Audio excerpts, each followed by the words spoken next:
नमस्कार। सुगम मार्गदर्शन पे आपका स्वागत है। दोस्तों, सावन का महीना आने वाला है। 25 जुलाई 2021 से सावन महीना प्रारंभ हो जाएगा। इस महीने में महादेव को प्रसन्न करके अपनी कामनाएं को पूर्ण कर सकते हैं। महादेव के आशीर्वाद के लिए, उनकी कृपा के लिए सावन मास में कौन सा कार्य करना चाहिए, यदि आप किसी कामना के लिए करते हैं तो इन कार्यों को करने से पहले आपको संकल्प लेना होगा। संकल्प में दिन लिया जाता है, यानी कि जिस दिन आप संकल्प करते हैं, महीना और स्थान का नाम भी बताया जाता है, यानी कि किस स्थान पे खड़े होकर आप संकल्प कर रहे हैं और किस कामना के लिए आप संकल्प कर रहे हैं। यदि कोई कामना नहीं है तो आपको संकल्प करते समय महादेव से ये बोलना होगा कि महादेव जी, आप जो है वह मैं आपकी प्रसन्नता के लिए ये कार्य करने जा रहा हूँ। जो कार्य मैं बता रही हूँ उनसे पूर्व आप यही संकल्प कर लीजिएगा, क्योंकि संकल्प करके जब कोई कार्य करते हैं तो उसका फल हमें बहुत अधिक मिलता है। तो ऐसे 5 कार्य मैं बताऊंगी जिससे कि सावन में महादेव की कृपा निश्चित रूप से आपके ऊपर बरसेगी। और ऐसा मैं नहीं कह रही हूँ, शास्त्र कह रहे हैं, शिव पुराण में ये बातें वर्णित है। तो चलिए देख लेते हैं कि सबसे पहले क्या करना है आपको। देखिए, सावन सोमवार का व्रत यदि आप रहते हैं तो बहुत अच्छी बात है। नहीं रख पाते हैं, बीपी है, शुगर है, अन्य कोई परेशानी है, नहीं रख पाते हैं तो भी आपको निराश होने वाली बात नहीं है। आप प्रतिदिन सावन में चाहें तो जल चढ़ा करके और सात्विक शुद्ध भोजन घर आकर के कर सकते हैं। शिवलिंग पे जो चीजें आपको मिल सके उनसे अभिषेक करें। फूल, जल, बेलपत्र, जो चीजें आपके पास हो उनसे अभिषेक करें। करने के बाद घर आकर सामान्य भोजन कर सकते हैं, क्योंकि भोले भंडारी बहुत ज्यादा वो प्रसन्न होने वाले हैं शीघ्र, और आपके 1 लोटा जल से भी वो इतने अधिक प्रसन्न हो जाएंगे कि वो आपकी कामना पूर्ण कर देंगे। तो आप बिल्कुल टेंशन न लें कि आपको पूरे सावन व्रत रखना है, सोमवार व्रत रखना है, प्रदोष व्रत रखना है। नहीं, व्रत रखने पे भी आपके ऊपर महादेव की कृपा होगी। हाँ, आप महादेव को भूल मत जाइए। प्रत्येक सोमवार को, या फिर मैं तो कहूंगी पूरे सावन पर आप शिवलिंग पे जल चढ़ाइए। आप देखिए जीवन में कैसे चमत्कारी रूप से बदलाव होता है। यदि आप किसी भी कामना के लिए संकल्प करेंगे तो उम्मीद यही की जाती है, हमारे शास्त्र यही कहते हैं कि सावन बीतते बीतते आपकी वो कामना पूर्ण हो जाती है। अब दूसरा काम आपको क्या करना है, तो एक चीज आप ध्यान रखिएगा कि आप कोई काम जो है कि महादेव की प्रसन्नता के लिए करना चाहते हैं तो आप ये मन में भ्रम न रखें कि आप विष्णु जी या फिर श्री राम जी की आराधना करेंगे तो महादेव जी प्रसन्न नहीं होंगे। देखिए, कहा गया है कि शिव जी विष्णु जी के उपासक हैं और विष्णु जी शिव जी के उपासक हैं। तो ऐसे में मास पारायण, रामायण का पाठ करना भी बहुत ज्यादा श्रेष्ठ माना जाता है और महादेव जी की कृपा दिलाने वाला होता है।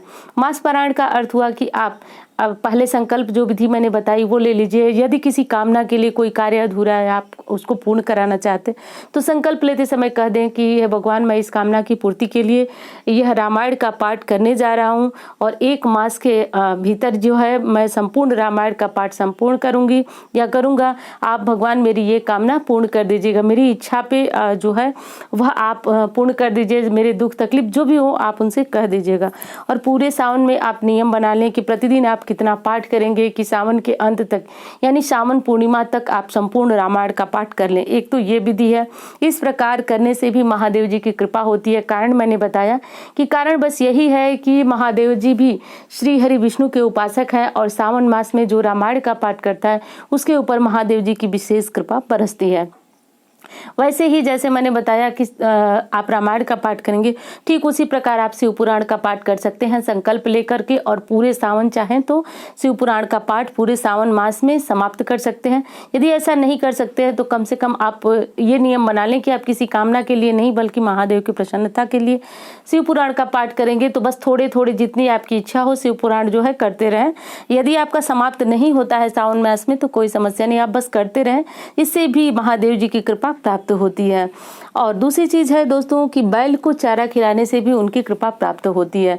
यदि आपको आसपास कोई बैल मिल जाए तो आपको कुछ चारा यानी कि हरा चारा खिलाने से महादेव जी प्रसन्न होते हैं, क्योंकि नंदी जो है माना जाता है कि बैल को नंदी का ही स्वरूप माना जाता है। उनकी सेवा से महादेव जी की कृपा बरसती है। तो ऐसा आप कर सकते हैं।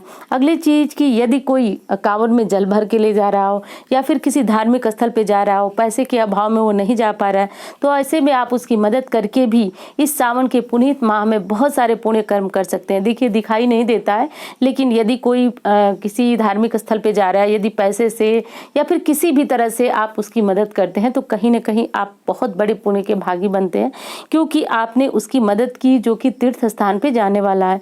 तो ऐसे में आपके ऊपर महादेव जी का आशीर्वाद सदा सर्वदा के लिए बना रहता है। अब अगली चीज है जो कि बहुत आसान है, ऐसा हर कोई कर सकता है। सावन मास के प्रत्येक सोमवार को या फिर पूरे सोमवार को कम से कम एक ही बेलपत्र ले लें, उस पे चाहे तो राम नाम लिख दें या ओम नमः शिवाय मंत्र लिख दें, और लिख करके, या कुछ नहीं लिख सकते हैं तो सिर्फ ओम लिख करके और शिवलिंग पे समर्पित करें। 5, 11 और 7 या फिर 1 इस तरह की संख्या में यदि आप बेलपत्र समर्पित करते हैं तो जन्म जन्मांतर की तकलीफों से सावन मास में छुटकारा मिल जाता है, क्योंकि सावन मास में भगवान विशेष जो है प्रसन्न चित्त मुद्रा में होते हैं, और इस समय भक्त जो कुछ मांगता है वो अवघड़ दानी प्रदान उसे कर देते हैं।